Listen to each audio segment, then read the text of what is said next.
Hello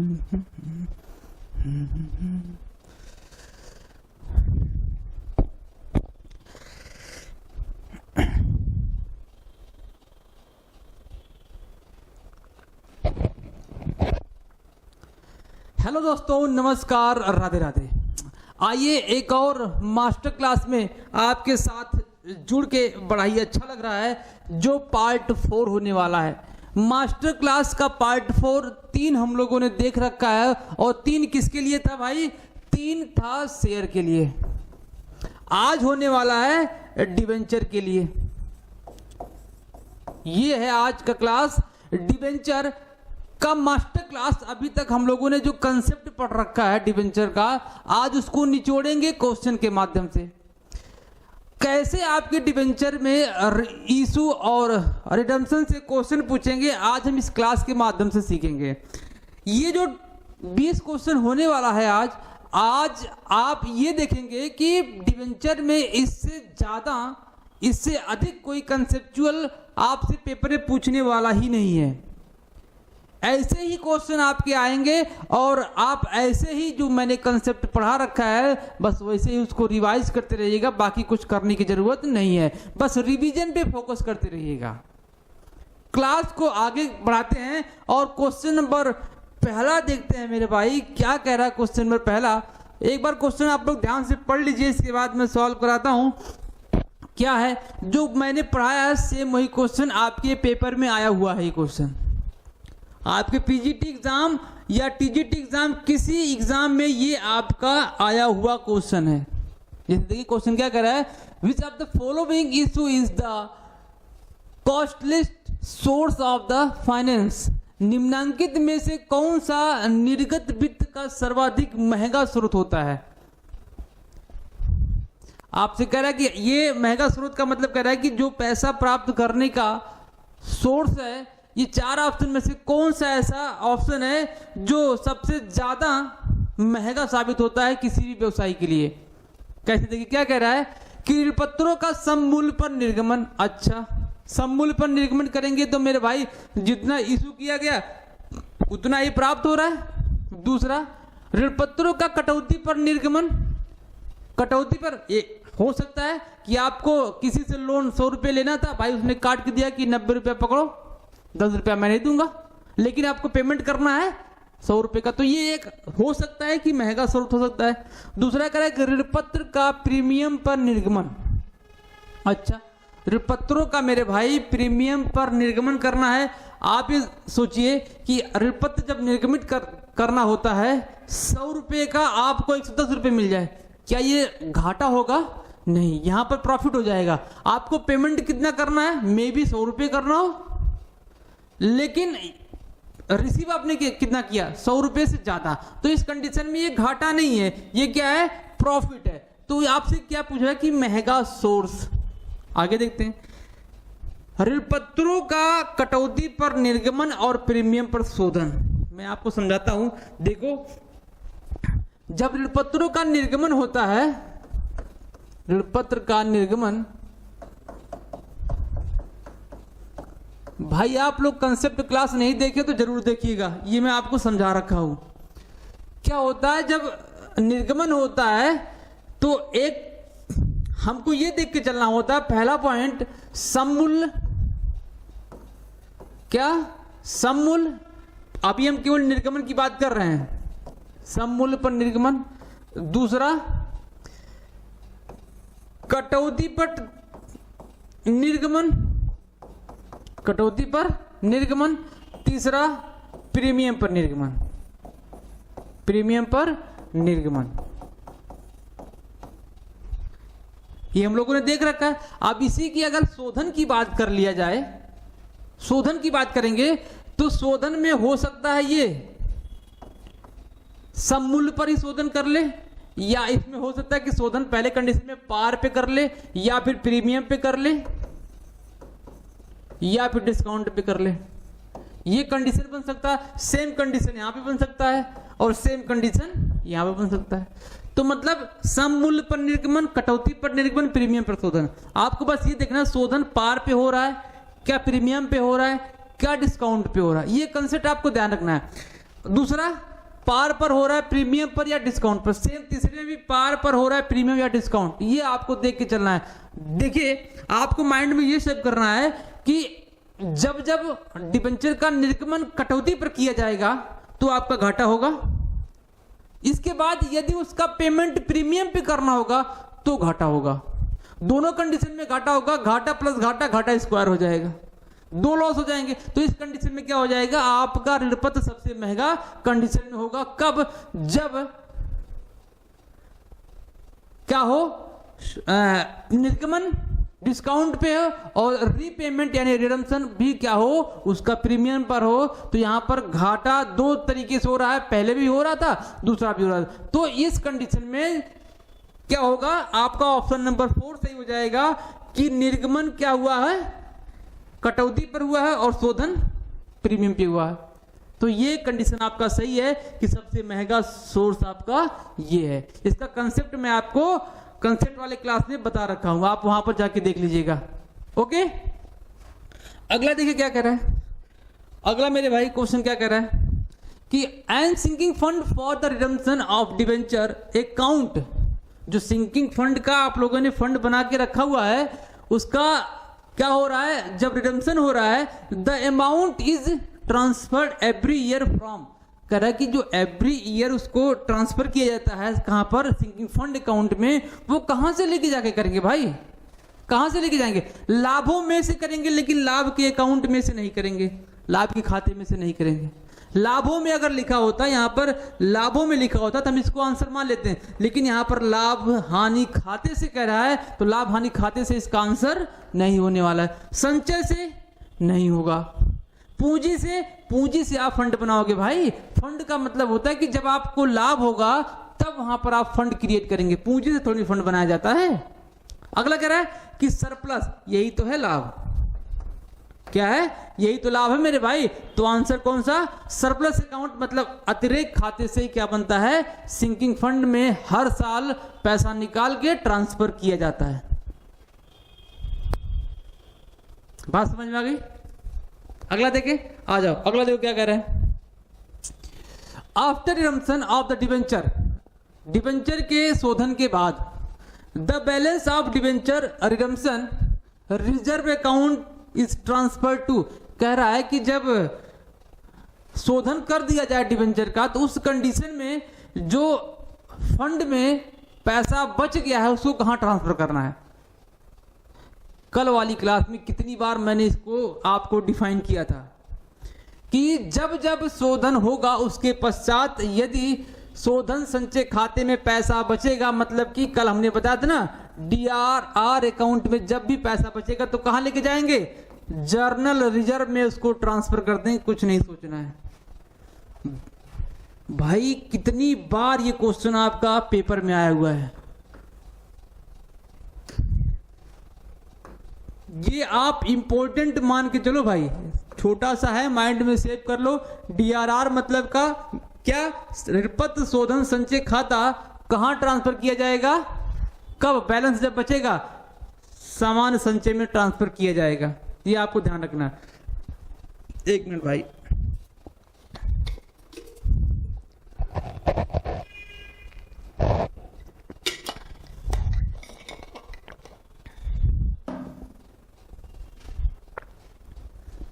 आगे चलें, आ जाओ आगे चलते हैं।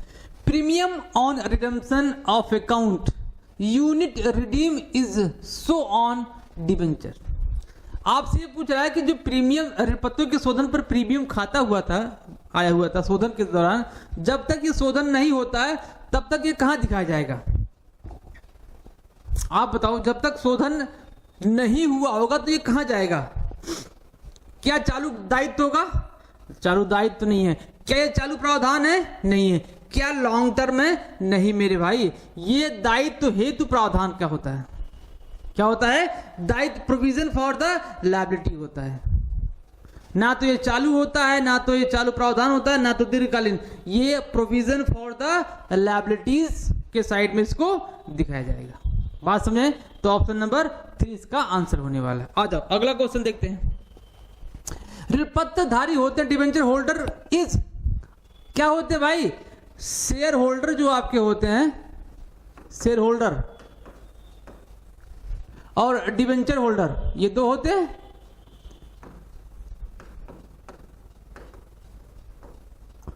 शेयर होल्डर आपके क्या होते हैं, ऑनर होते हैं,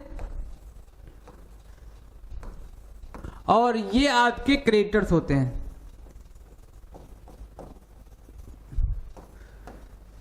डिबेंचर होल्डर लेनदार होते हैं। तो ऑप्शन में लेनदार कहीं है, हाँ पहला ही है, लेनदार ऑप्शन इसका सही है। क्यों? क्योंकि उसने लोन दिया है, वो तो पैसा लेगा, और पैसा लेने वाला व्यक्ति कौन होता है, पैसा लेने वाला व्यक्ति लेनदार होता है।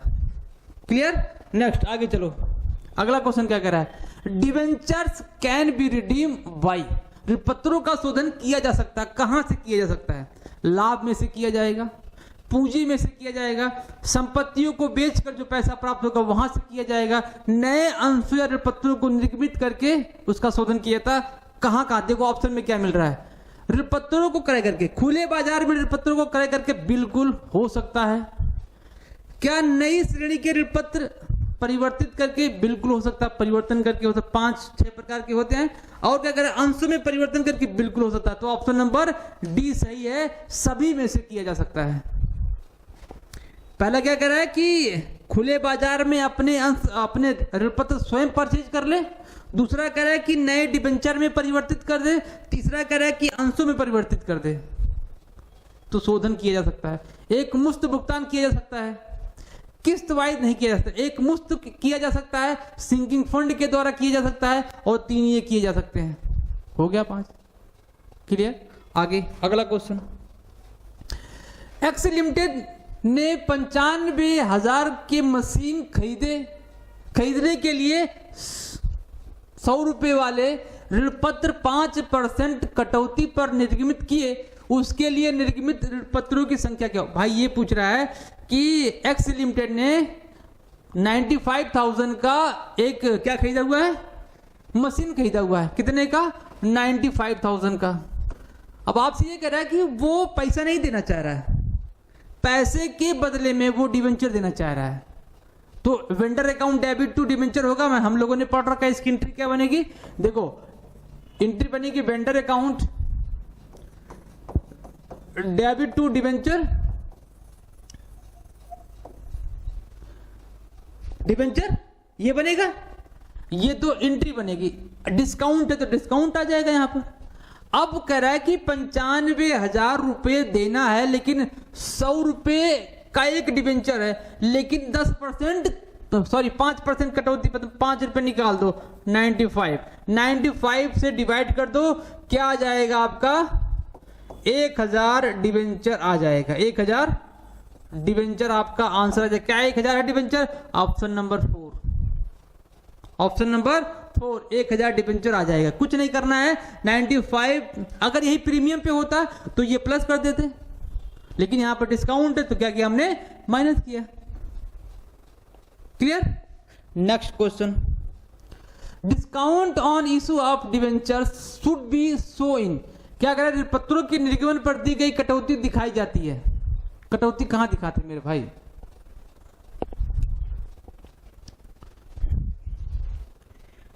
Wait,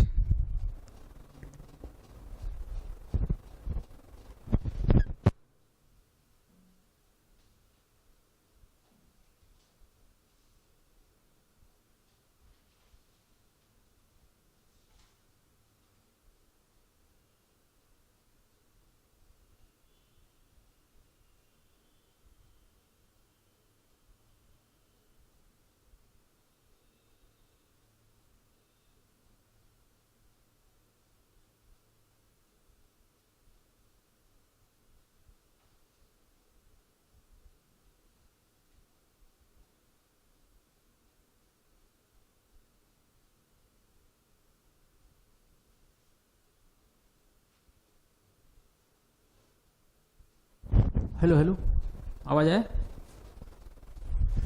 hello. तो क्वेश्चन क्या कह रहा है भाई? कह रहा है कि जो ऋणपत्रों के निर्गमन पर कटौती होता है वो कहां दिखाया जाता है? आप ये बताओ, मैं आपको बताता हूं तरीका। देखो निर्गमन के समय ना, निर्गमन के समय आपको मिल रहा था, मान लेते 100 रुपये मिल रहा था, लेकिन मिला कितना 95, तो 5 रुपये क्या हुआ, डिस्काउंट हुआ, 5 रुपये डिस्काउंट हुआ, एक्सपेंस हुआ ना, क्या हुआ, एक्सपेंस हुआ।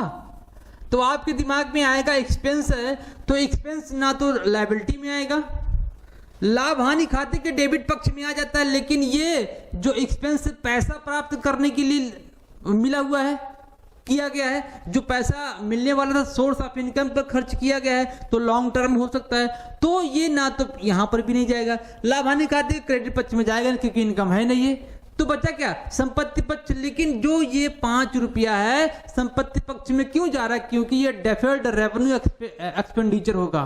क्या होगा, ये डेफर्ड रेवेन्यू, आयगत, अस्थगित आयगत व्यय कहलाएगा, और अस्थगित आयगत व्यय को बैलेंस शीट के कहां दिखाते हैं, एसेट्स पक्ष में दिखाते हैं। बात समझे ना। तो उम्मीद है कि आपको समझ में आएगा ये 5 रुपया किस नेचर का है, डिफर्ड का है, deferred nature, deferred revenue expenditure, revenue expenditure, इसलिए इसको बैलेंस शीट के संपत्ति पक्ष में दिखाएंगे। अगला क्वेश्चन देखें, अगला क्वेश्चन देखो, if vendors are issued debentures of कितना, ₹1000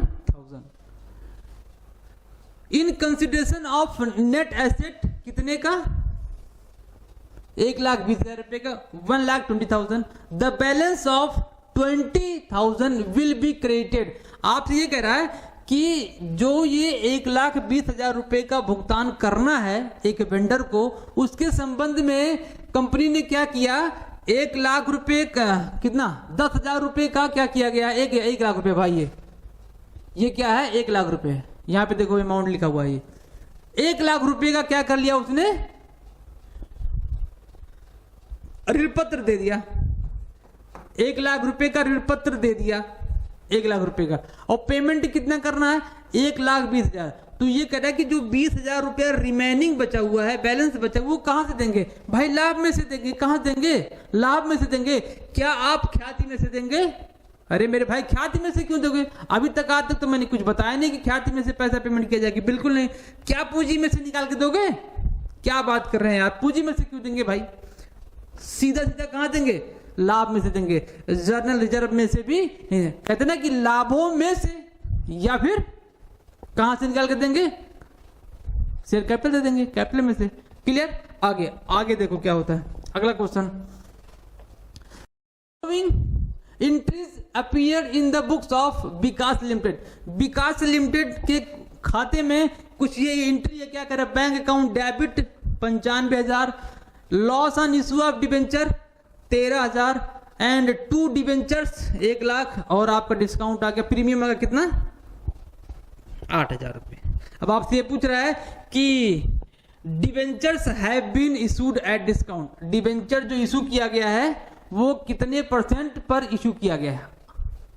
कुछ लोग का भाई दिमाग कितना खराब रहेगा ना, ये जो परसेंटेज लिखा हुआ ना 8%, इसी को देखकर लगा के चले आएंगे, और सवाल क्या हो जाएगा यहाँ पर, गलत हो जाएगा। 8% लिखा ना डिबेंचर का, ये भाई इंटरेस्ट है, ये जो डिबेंचर के आगे लिखा होता है ये इंटरेस्ट होता है, ना कि आपका डिस्काउंट होता है। कैसे निकलेगा देखिएगा, ये जो प्रीमियम है कितना है, 8,000 रुपए, और डेबिट में लॉस कितना हो रहा है, देखो डेबिट में लॉस हो रहा है 13,000 रुपए का, जिसमें से लॉस हमारा कितना हुआ है डिस्काउंट का 8,000 रुपए का, तो बचा कितना। आप सर ऐसे क्यों कर रहे हैं, क्योंकि भाई देखो जो डिस्काउंट होता है वो डेबिट में ही दिखाया जाता है, डेबिट में दिखाया जाता है, और ये जो प्रीमियम हुआ ना रिडम्पशन के समय हुआ है। आप सोचो ये रिडम्पशन के समय प्रीमियम को आप जानते हैं कि क्रेडिट में भी दिखाया जाता है, जी बिल्कुल क्रेडिट में दिखाया जाता है, लेकिन रिडम्पशन के समय ये डेबिट में भी होता है। क्यों, आपको देना था किसी को 100 रुपए, आप दे रहे हैं 110 रुपए, तो प्रीमियम हुआ, लॉस हुआ ना। 100 रुपए देना था, आपने दिया कितना 110 रुपए, तो 10 रुपए का लॉस हुआ, और जो 10 रुपए का लॉस हुआ ना मेरे भाई, ये 10 रुपया जब लॉस होता है तो आपको पता है कि लॉस हमेशा क्या होता है, डेबिट। सर आपने फिर प्रीमियम को यहां पर क्यों दिखाया, भाई प्रीमियम का नेचर ही वो क्रेडिट में जाएगा एक बार, प्रीमियम का नेचर है कि वो क्रेडिट होगा एक बार। इसका जो इफेक्ट आएगा लॉस का उसको डेबिट करेंगे। तो 13,000 रुपये का टोटल लॉस है, इसमें से लॉस डिस्काउंट का कितना हो गया 5,000, 8,000 रुपये का, तो बचा कितना 5,000 रुपये। सर 5,000 रुपये क्यों निकाले? इसलिए मैंने निकाला भाई। अब क्या करेंगे हम, परसेंटेज निकालेंगे। देखो ये जो 5,000 रुपये का आपका क्या आया हुआ है, डिस्काउंट आया है, इसको टोटल डिबेंचर की वैल्यू से, डिबेंचर की वैल्यू टोटल कितनी है 1 लाख, अगर परसेंटेज में निकालना है तो 100 से गुणा करा दो, 2 जीरो यहां से उड़ा दो और 3 जीरो यहां से उड़ा दो, बचा कितना 5%। आंसर कितना आ जाएगा? Answer option number D, option number D आपका आ गया आंसर 5%। सर कैसे किया आपने? भाई देखो जो आपको अगर रेट निकालना है, किसका रेट निकालना है, जिसका निकालना है उसको ऊपर रख देंगे और जिस पर रेट निकाला गया होगा उसको नीचे रख देंगे। और रेट किस पे निकाला गया? उसके फेस वैल्यू पे तो निकाला गया होगा। डिस्काउंट या डिस्काउंट किस पे निकाला गया? उसके फेस वैल्यू पे तो निकाला गया होगा भाई। तो उसको क्या कर देंगे, उसको नीचे रख देंगे और इंटू करा देंगे 100 से, कितना जाएगा 5%। ओके आगे चलो, फॉर्मूला अप्लाई करोगे तो इसका फॉर्मूला भी होता है, फॉर्मूला बताता तभी कहते सब फॉर्म, आपने कहा था कि फॉर्मूला नहीं बताएंगे और आप फॉर्मूला बता रहे हैं, फॉर्मूला नहीं देखना मेरे भाई। आगे देखो, when a company is not earning profit, कोई कंपनी प्रॉफिट नहीं कमाती है, then which of the following securities proves as the burden on the finance of the company. ये कह रहा है कि ऐसी कोई प्रतिभूति है जो बर्डन साबित होती है, कब? जब कंपनी पैसा नहीं कमाती, लाभ नहीं कमाती। जब लाभ नहीं कमाएगी, कौन सा ऐसा इसमें चारों में से है जो उस पर बर्डन साबित होगा, बोझ बन जाएगा? भाई शेयर कैपिटल में अगर से प्रॉफिट नहीं होगा तो डिविडेंड नहीं दिया जाएगा, डिविडेंड नहीं दिया जाएगा, क्योंकि ये ऑनर होते हैं। अगर ऑनर को भाई प्रॉफिट नहीं हुआ तो ऑनर को लाभ का बंटवारा होगा, नहीं होगा, लाभांश नहीं दिया जाएगा, काम खत्म। सेम कंडीशन पूर्वाधिकार पर भी है, वही पार्ट किसका है, अंश का, ये भी है। लेकिन अगर आपने लोन लिया है तो बैंक वाले कहेंगे ना कि भाई आपने लोन लिया है, आप प्रॉफिट में हो या ना हो उससे मुझसे कोई मतलब नहीं है, मुझे इंटरेस्ट चाहिए तो चाहिए, चाहिए तो चाहिए, ये फिक्स होता है, यहां पर इंटरेस्ट देना ही देना है। तो ये पोर्शन क्या हो जाता है, बोझ साबित हो जाता है इस कंडीशन में, जब प्रॉफिट नहीं अर्न कर रही होती कोई कंपनी। क्लियर? आ जाओ अगला क्वेश्चन देखो। A company wants to redeem 9% 450 debentures of the face value of कितना 100 रुपये, 100 rupees per debenture at premium 10% premium पर क्या करना चाहती है, शोधन करना चाहती है। How many shares of the face value of 10 rupees is to be issued if they are issued at a premium 10%। कह रहा है कि यदि एक कंपनी 450 शेयर को, जो 100 रुपए वाले हैं, 450 शेयर, पहले गुणा करा था, 450 गुणे 100, 450 मल्टीप्लाई 100 कितना हो जाएगा 45,000 हो जाएगा। इसको क्या करना चाहती है, रिडीम करना चाहती है, मतलब रिडीम का मतलब पेमेंट करना चाहती है, रिडीम करना चाहती है। इस कंडीशन में वो पैसा ना देकर क्या कह रही है, लेकिन देखो ये 450 प्लस 10 रुपीज और सिक्योरिटी प्रीमियम भी तो कह रहा है 4500, ये भी हो जाएगा, ये 4500, मतलब कि टोटल पैसा कितना देना है 49,500 देना है। अब कह रहा है कि उस 49,500 को कंपनी पैसा ना देकर क्या करिए 10% डिवेंचर देना चाहती है, सॉरी 10 रुपए वाले अंश देना चाहती है। क्या 10 रुपए वाले अंश, और वो भी 10% प्रीमियम पे, मतलब कि 10 रुपए का 10% निकालेंगे तो कितना आ जाएगा 1 रुपए, तो 10 + 1 11 रुपए का वो डिवेंचर सॉरी अंश देना चाहती है। तो कैसे निकालेंगे भाई, इस क्वेश्चन को हम सॉल्व कर चुके हैं, तो कितना आ जाएगा 4500 आ जाएगा आंसर। ऑप्शन नंबर 20 का सही है। 1 मिनट भी नहीं लगा भाई सवाल को सॉल्व करने में, ठीक है। 450 × 100 और या तो यहीं पर 110 कर देना, प्रीमियम है ना, तो 450 इंटू 110 तो टोटल कितना आ जाएगा 49,500। और जितने पे उसको क्या करना है, रिडीम करना है, शेयर देना है, उससे उसको डिवाइड कर देना। अगर डिस्काउंट होता तो ये घट जाता, ये 9 रुपये आ जाता, तो 9 से डिवाइड कर देते, लेकिन डिस्काउंट है नहीं तो 11 से कर देंगे।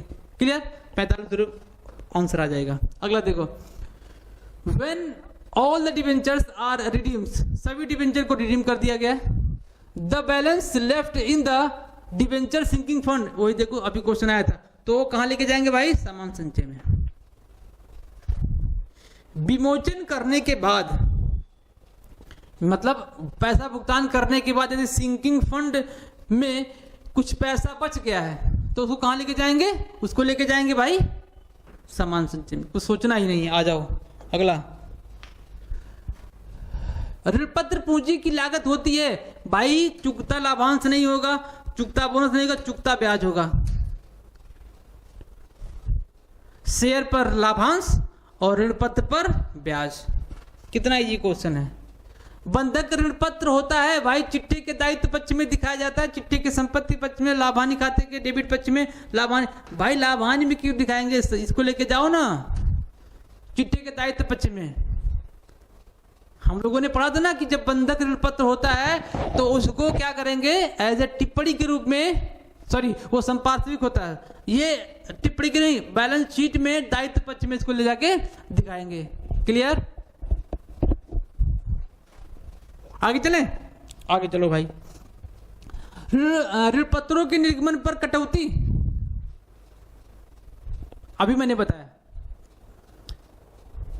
हम लोगों ने चर्चा किया ना था कि जो ऋण पत्रों पर कटौती है उसको बैलेंस शीट के संपत्ति पक्ष में दिखाते हैं। क्यों, क्योंकि वो अवास्तविक संपत्ति होता है, मतलब कि कौन सा, डिफर्ड रेवेन्यू एक्सपेंडिचर होता है भाई, वो एक्सपेंडिचर। और डिफर्ड रेवेन्यू एक्सपेंडिचर मतलब अवास्तविक संपत्ति को बैलेंस शीट के संपत्ति पक्ष में दिखाया जाता है। आ जाओ अगला question, Which one of the following pairs is not to correctly match, निम्नलिखित में से कौन सा जोड़ जो मैच नहीं कर रहा है। आ जाओ, पहला जोड़ क्या कर रहा है भाई, कैसे कहां कहां पहुंच गया यार, टाइप 5 तो क्या कर रहे हैं। चलो मैं मैनेज कर, देखो पहले में क्या दिया है, सिक्योर्ड मोर्गेज डीड डिबेंचर्स, अभी हम लोगों ने देखा था। सिक्योर्ड मोर्गेज कह रहा है कि डिबेंचर्स के साथ इसका पेयर किया गया, मतलब कि जो सुरक्षित ऋण पत्र है क्या वो बंधक है, बिल्कुल सही है। बंधक ऋण पत्र, अगर आपको किसी ने लोन दिया हुआ है या आपने किसी को लोन दिया हुआ तो उसके बदले में आपने अगर तो कुछ रखा हुआ है गिरवी के रूप में तो वो सुरक्षित है कि नहीं है, बिल्कुल सुरक्षित। आपसे पूछ रहा है कि मेल ठीक नहीं है, मेल वो ठीक नहीं है, कौन सा। दूसरा कह रहा है कि राइट शेयर इशूड किसको किया जाता है, न्यू डिवेंचर होल्डर को। अरे मेरे भाई, न्यू शेयर होल्डर को, ये गलत है कि नहीं है। हम लोगों ने पढ़ रखा है कि जो आपके राइट शेयर होते हैं वो क्या होते हैं, पुराने कर्मचारियों को ही दिए जाते हैं, नए वाले को ऑफर नहीं किया जाता है। तो यही आपका आंसर हो गया कि अधिकार शेयर जो है वो पुराने कर्मचारियों को दिए जाते हैं, ना कि नए वाले के। तो आंसर यही सही है, ये मेल नहीं खा रहा है। आओ जाओ अगला question, when the debenture are issued as security against a loan then such as issue of debenture is called, कह रहा है कि जब कोई डिवेंचर इशू किया जाता है किस कारण से, सिक्योरिटीज पर्पज के लिए, तो हम उसे क्या बोलते हैं, कोलेटरल बोलते हैं ना, कोलेटरल सिक्योरिटीज डिवेंचर, हिंदी में बोलते हैं संपार्श्विक। क्या बोलते हैं भाई, संपार्श्विक। क्या है संपार्श्विक, ये देखो, कोलेटरल सिक्योरिटीज या संपार्श्विक। किसी भी सहायक के रूप में जब ऋण पत्र को डिपॉजिट किया जाएगा, जमा किया जाएगा, तो वो सहायक या संपार्श्विक दोनों कहा जाता है। यहां पर अगर सहायक होता तो सहायक भी ऑप्शन सही होता, सहायक प्रतिभूति या फिर संपार्श्विक प्रतिभूति। क्लियर। आओ आगे चलते हैं। Next debenture is those which अवर्णीय डिवेंचर होते हैं। भाई वो क्या होते हैं जो किसी प्रकार के प्रभाव के लिए आरक्षित किए जाते हैं, आरक्षित नहीं किए जाते हैं। मतलब कि नंगा डिवेंचर की बात कर रहा है ये। नेक्ड मतलब नंगा ही तो होता है। नंगा डिवेंचर क्या होता है, बिल्कुल सुरक्षित नहीं होता, इसके पीछे कोई भी सिक्योरिटीज नहीं होती। तो पहला ऑप्शन ही सही है कि किसी प्रकार के प्रभार से आरक्षित नहीं होता है वो। जिनका भुगतान बिना किसी सूचना से, बिल्कुल नहीं। जिनका हस्तांतरण मात्र सुपुर्द नहीं होगा, और जो ब्याज की दर को पहले से इंगित किया नहीं गया होता, ऐसा कुछ नहीं है। नेक्ट डिवेंचर ऐसे डिवेंचर होते हैं जिसके पीछे कोई सुरक्षित प्रतिभूति सिक्योरिटीज के रूप में जमा नहीं होती है। तो ऑप्शन नंबर पहला सही है। आ जाओ last question. A company bought asset worth 3,60,000 रुपए। एक कंपनी ने एक संपत्ति परचेज की है and in live issued debenture of कितने का, 100 रुपए का, एट डिस्काउंट कितना 10%। तो 90 रुपये देना है उसको, 90 रुपये का देना है, यही तो कह रहा है। तो number of debenture issued will be, आपसे ये कह रहा है कि जो 3,60,000 रुपए की संपत्ति है यार, 3,60,000 रुपए की संपत्ति है, उसके बदले में पैसा नहीं दिया जा रहा है। क्या दिया जा रहा है, डिबेंचर दे रहा है, वो भी 100 रुपए वाला, वो भी 10 रुपए घटाकर, तो 90 रुपए देना है। कितनी बार बताया मेरे भाई, अगर जिस अमाउंट को पेमेंट करना, जो देना उसको क्या कर दो, डिवाइड कर दो। 9 चौक 36, 4 बार गया तो आंसर कितना आ गया, आंसर 4, 4,000 रुपए। मजा आया ना भाई।